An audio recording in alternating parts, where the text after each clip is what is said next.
یو ځای عمر خوړلي پلار په سره ګرمۍ کې تر لمر لاندې کار کوو. 26 کلن زوی د فیسبوک پر پاڼه داسې ولیکل: د ټولو پلرونو د سلامتۍ په هیله. بل ځای یوې مور د سهار په 5 بجو له خواږه خوبه پاڅېده. د کور په کارونو بخته شوه. لور یې د ماسپښین په 2 بجو له خوبه پاڅېده. څو شېبې وروسته یې پر فیسبوک ولیکل: زما مور زما ټوله شتمني ده. په همدې شیبه کې مور د لور کوټې ته ورغله. لور یې په لوړ غږ ورته وویل: زر ځله مې درته ویلي چې زما کوټې ته بې اجازې مه راځه، نه پوهېږي. پوسټ یې پر فیسبوک ډېرو کسانو خوښ کړی و، خو مور یې خپه له کوټې ووته.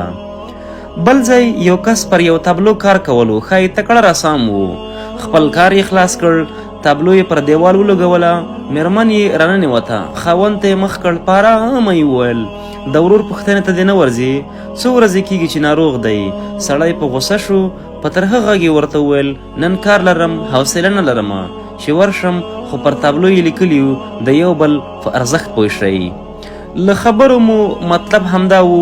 ډېر خلک همداسې دي، ځانونه یو ډول ښیي خو اصلیت یې بل ډول وي. معنا نهج حياة جئنا تبصرة عن كل ضلال.